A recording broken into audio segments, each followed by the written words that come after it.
107.5 WBLS, your number one source for R&B. For those of you who don't know the story, these men were wrongfully convicted. Actually, I should say boys, because they were boys at the time, ages 14 to 16, and wrongfully convicted of raping the now known as the Central Park jogger in 1989. And I do have to give a lot of credit to the open line, because had it not been for the open line, I wouldn't know about this story, and I wouldn't know the depth of the story, because I was just coming into radio at that time. Wow. So what would you say to the open line? Because I'm sure you're going to be on their show on Sunday, no doubt, because those brothers were in your corner from day one. They never, ever believed that you were guilty.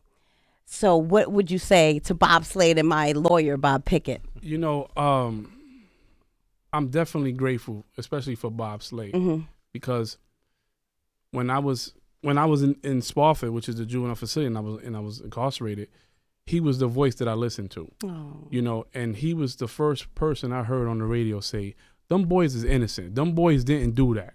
You know, and I was on the other side rooting them on, like, that's right, that's right. Like, this is the one person who sees the truth.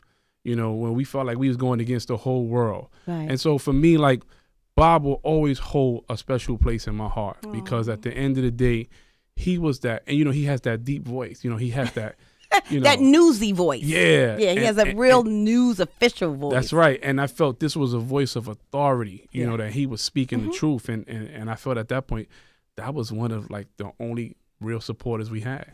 I think it was a tremendous thing for us, especially as it was tremendous for us, especially as young people, because you know.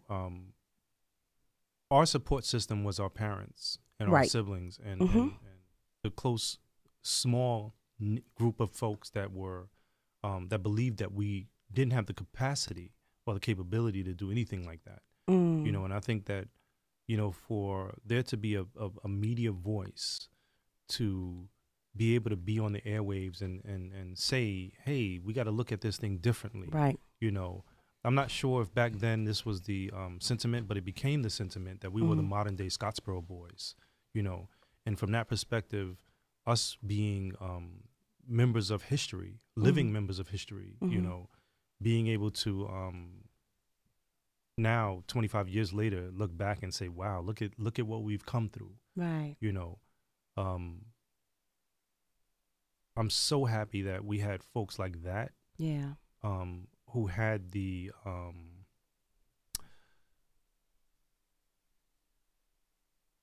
don't know the right word to say, but it's like they were different. Yeah, they didn't jump on the bandwagon. Exactly. You know, it was so easy to convict us. You know, because there's this thing that if you see us in the papers or if you see anything in the papers, you tend to believe it. You see something on the news, you tend to believe it. Right. You know, you don't tend to say something is not right.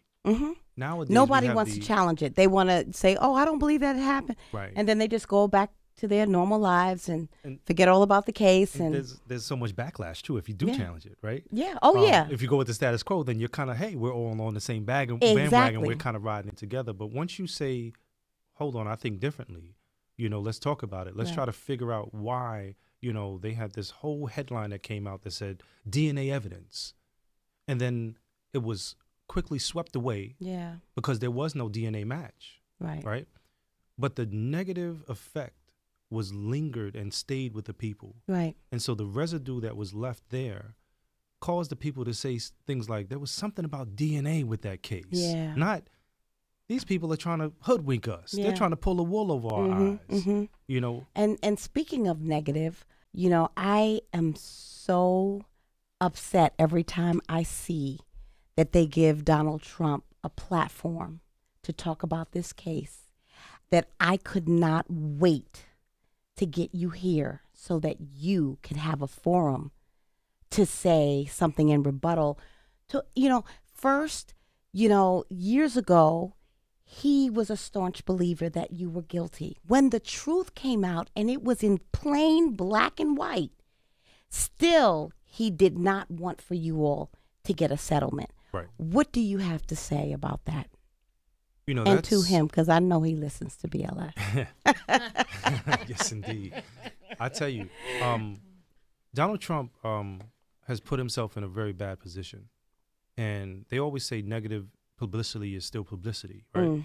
But the reality of the matter is that the effects that Donald Trump has had on me based off of what he did, right? Calling first for the reinstatement of the death penalty specifically for this case. For that case, right. That meant that we would have been, they wanted the same sick justice that Emmett Till had, right, to happen to us. They published our names, our families' names, our addresses.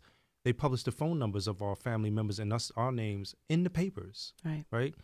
They wanted somebody to do from something. that darker place to come into our homes and drag us out of our homes the same way they did Emmett Till and hang us from trees in Central Park. Exactly. Right? So a few years later, I came out of jail, and I had started listening to self-help things, trying to get myself back on track, trying to figure out how can I prepare myself for this next phase of life, the phase of I have a scar on me. Right. And when I fill out my job application, I have to put down, I've been convicted of a crime, but then write in, but can we talk about it?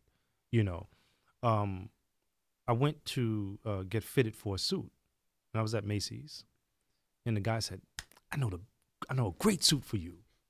Puts a suit on me, and I'm looking in the mirror. I'm like, okay, well, this is cool. Who makes this? This is a Trump suit. I threw it off like I had a coat that was on fire. Good.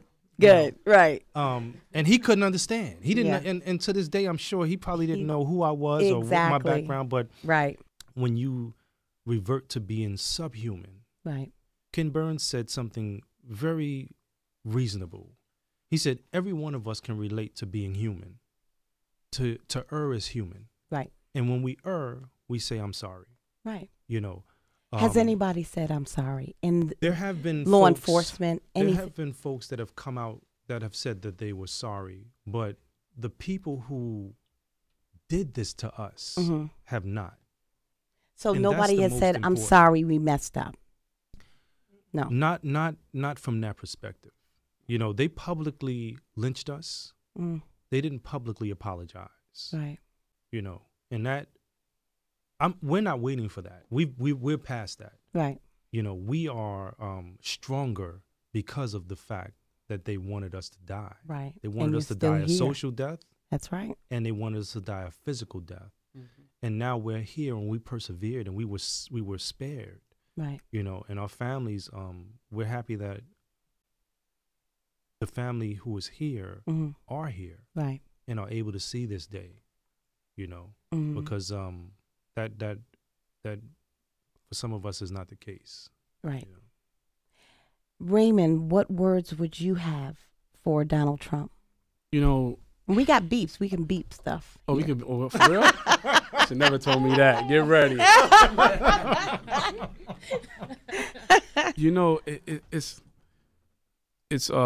when I look at that and I look at him as an individual, and this is the man that we talking about who went after Obama, you know, for the birth certificate, and you know, at the end of the day, I feel sorry for him, you know, because anybody who has the result, you know, to putting out an ad in the paper to give children the death penalty, anybody who can come back years later after all this evidence has come out and it proves that we are innocent and we've been exonerated. And we have been exonerated for over 10 years now. And he can still come back just because he wants to get his name in the paper.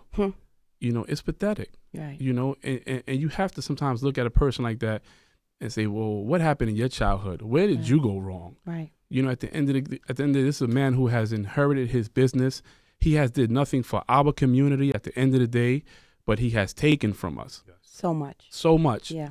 And you know, and he runs around with our celebrities, you know, who we support, and they look up to this guy as he's an idol or some type of icon. And some of us are running around in his suits. In his suits. Right. In his suits. And this is the same person who time and time again can come out against children. I'm glad you brought that up because there are a lot of people who are listening who did not know that story. So now maybe they can make a difference. Definitely. In how we support his pocket.